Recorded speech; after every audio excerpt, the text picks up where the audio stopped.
one hand, everyone waits until we can move again. Hello everyone, this is Kalpar again. I wanted to take some time to talk to you about a book series that I want to start reviewing. It's the Bolo series, which was originally written by Keith Laumer, but a number of other authors picked up with it. And what I have here is the first one, The Annals of the Dinochrome Brigade. But that and the other book, the second book in the series, Rogue Bolo, were combined in the complete Bolo, which I'm going to review the first week of January, so be on the lookout for that. And I'm going to talk a little bit about this series because I got really excited about it. Mainly because it's about tanks, and I'm a pretty big tank fan. But, well, let me explain. Hopefully you'll see. So, after World War II, in the Bolo universe, the generals all sat down. They're like, so how did we win World War II? Well, we had tanks. And yeah, we have pretty good tanks now, but let's get bigger tanks, better tanks, tanks that can run over the old tanks and crush them. So they started producing Bolos, and the Bolos were pretty good, so good in fact that the only way to beat a Bolo was with a bigger and better Bolo. So eventually, the Bolos got ridiculously huge, where they just crush. Like, the old tanks are just grasshoppers compared to them. Just run them over. And I'm like, okay, so we have giant tanks. I'm in favor of this so far. Go on.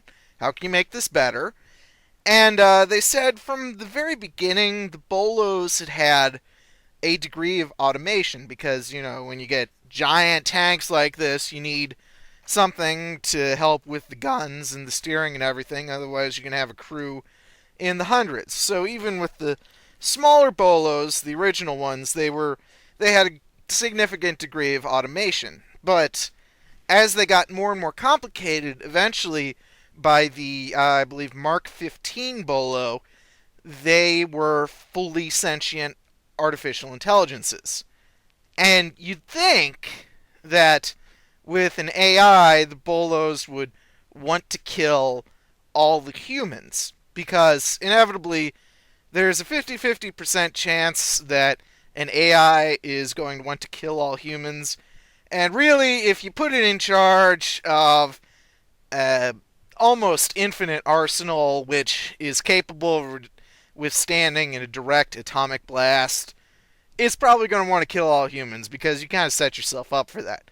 But in the Bolo universe, every single Bolo is set up with safeguards to keep them from rebelling. Basically, Bolos have an innate need to protect the squishy humans at all cost. I'm like, okay, that's interesting. But what really got me hooked on this series, and I was reading about it on TV Tropes, but what really got me interested was someone mentioned the first story with a fully sentient Bolo. And in this story, they send the first fully sentient Bolo out into battle, and it's holding off this enemy attack in a pass. And it keeps taking fire, and its armor is melting off of its chassis.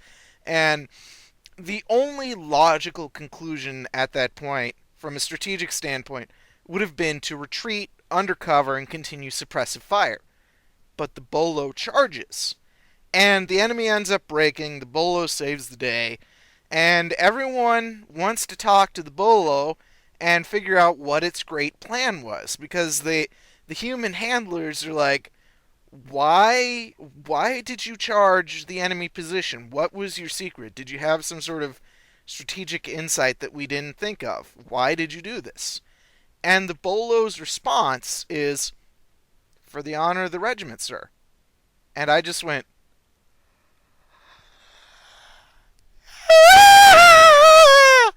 see, because as my readers know, I'm a pretty lawful-oriented guy on the D&D scale, and I love, stories about honor and chivalry and for the honor of the regiment and defending the colors and all that crazy nonsense that died out years and years ago. But I love it, and to say that we have these giant tanks with warrior AIs that will do things for the honor of the regiment, I was like, yes, please, give me all of this. I will pay so much money for this. So, the Bolo books, I think the most recent one came out in like 2005. So they're a little hard to find, especially because like the first ones came out in 1976. Like this one, it's got look at this. It's got a cigarette ad inside the book. This is how old it is. We could still have cigarette ads.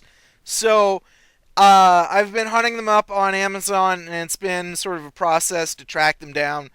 But I'm getting them together, and as I mentioned, the review for Complete Bolo, that is definitely scheduled for the first weekend or first Thursday of January of 2013. So be excited for that. And then I think I'm going to do The Stars Must Wait in February. I'm going to have to look at this because I think it might be just an expansion material that's already been covered in here. So I'm going to look at this and decide based on that. But I'll let you know one way or another. And so if you like tanks, if you like, honorable warriors, if you like sci-fi, any of this sounds appealing to you, then I definitely recommend to go check it out for yourself as well. And I'll let you know if I find anything particularly good. But this is definitely a project that I'm excited for on the blog. We aren't finished yet. You tell them to grow a pair. They said this air would